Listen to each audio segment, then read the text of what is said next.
Shalom para pendengar yang dikasihi oleh Tuhan Yesus.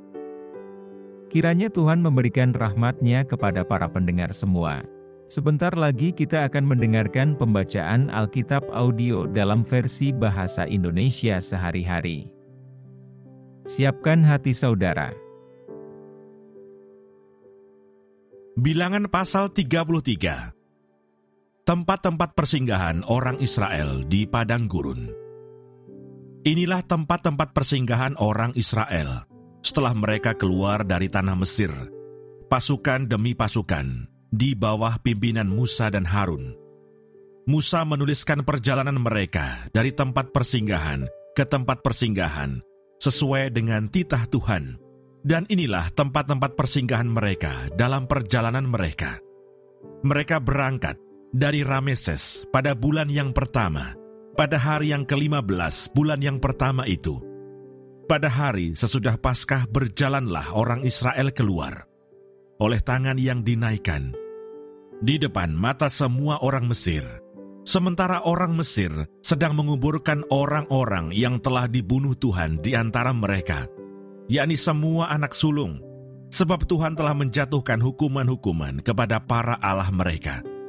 Berangkatlah orang Israel dari Rameses, lalu berkemah di Sukot. Mereka berangkat dari Sukot, lalu berkemah di Etam yang di tepi padang gurun. Mereka berangkat dari Etam, lalu balik kembali ke Pihahirot yang di depan Baal Sefon, kemudian berkemah di tentangan Migdol. Mereka berangkat dari Pihahirot dan lewat dari tengah-tengah laut ke padang gurun. Lalu mereka berjalan 3 hari perjalanan jauhnya di padang gurun Etam. Kemudian mereka berkemah di Mara.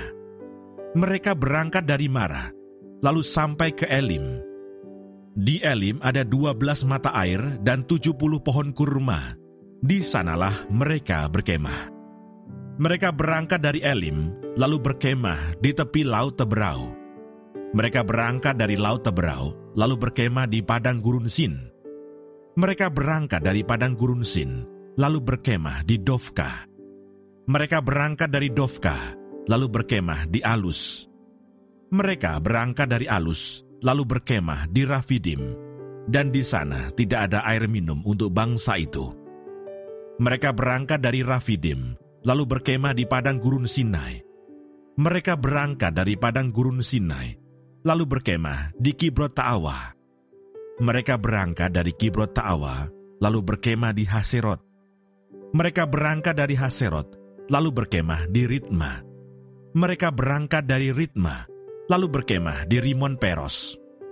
Mereka berangkat dari Rimon Peros, lalu berkemah di Libna. Mereka berangkat dari Libna, lalu berkemah di Risa. Mereka berangkat dari Risa, lalu berkemah di Kehelata. Mereka berangkat dari Kehelata, lalu berkemah di Harsafir. Mereka berangkat dari Harsyafer, lalu berkemah di Harada. Mereka berangkat dari Harada, lalu berkemah di Makelot. Mereka berangkat dari Makelot, lalu berkemah di Tahat. Mereka berangkat dari Tahat, lalu berkemah di Tarah. Mereka berangkat dari Tarah, lalu berkemah di Mitka. Mereka berangkat dari Mitka, lalu berkemah di Hasmona. Mereka berangkat dari Hasmona, lalu berkemah di Moserot. Mereka berangkat dari Moserot, lalu berkemah di Bene Yaakan. Mereka berangkat dari Bene Yaakan, lalu berkemah di Horgidgad.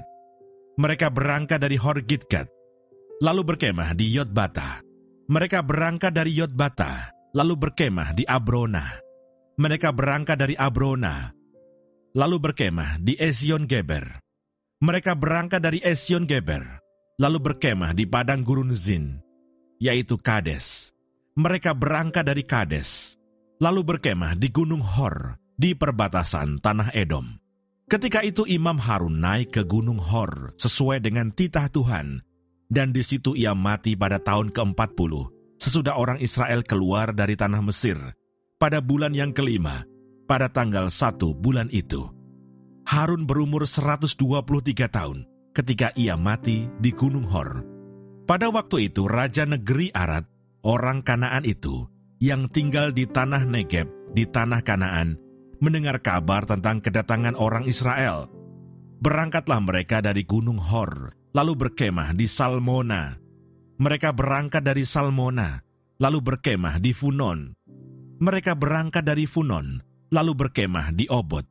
Mereka berangkat dari Obot, lalu berkemah dekat reruntuhan di Abarim di daerah Moab. Mereka berangkat dari reruntuhan itu, lalu berkemah di Dibon-Gad. Mereka berangkat dari Dibon-Gad, lalu berkemah di Almon di Blataim. Mereka berangkat dari Almon di Blataim, lalu berkemah di pegunungan Abarim di depan Nebo. Mereka berangkat dari pegunungan Abarim, lalu berkemah di dataran Moab, di tepi sungai Yordan dekat Yeriko. Mereka berkemah di tepi sungai Yordan, dari Bet Yesimot sampai ke Abel Sitim di dataran Moab. Apa yang harus dilakukan sesudah tanah Kanaan direbut? Tuhan berfirman kepada Musa di dataran Moab, di tepi sungai Yordan dekat Yeriko. Berbicaralah kepada orang Israel, dan katakanlah kepada mereka, apabila kamu menyeberangi sungai Yordan ke tanah Kanaan, maka haruslah kamu menghalau semua penduduk negeri itu dari depanmu, dan membinasakan segala batu berukir kepunyaan mereka. Juga haruslah kamu membinasakan segala patung tuangan mereka, dan memusnahkan segala bukit pengorbanan mereka. Haruslah kamu menduduki negeri itu, dan diam di sana, sebab kepadamulah kuberikan negeri itu untuk diduduki. Maka haruslah kamu membagi negeri itu sebagai milik pusaka, dengan membuang undi menurut kaummu. Kepada yang besar jumlahnya, haruslah kamu memberikan milik pusaka yang besar, dan kepada yang kecil jumlahnya, haruslah kamu memberikan milik pusaka yang kecil yang ditunjuk oleh undi bagi masing-masing. Itulah bagian undiannya. Menurut suku nenek moyangmu, haruslah kamu membagi milik pusaka itu. Tetapi jika kamu tidak menghalau penduduk negeri itu dari depanmu, maka orang-orang yang kamu tinggalkan hidup dari mereka akan menjadi seperti selumbar di matamu, dan seperti duri yang menusuk lambungmu, dan mereka akan menyesatkan kamu di negeri yang kamu diami itu. Maka akan kulakukan kepadamu seperti yang kurancang melakukan kepada mereka. Terima kasih Bapa di surga untuk firman-Mu hari ini. Berkati kami semua supaya kami mengerti isi hati-Mu. Terima kasih para pendengar semua, kiranya Tuhan memberkati. Dan jangan lupa untuk share dan subscribe.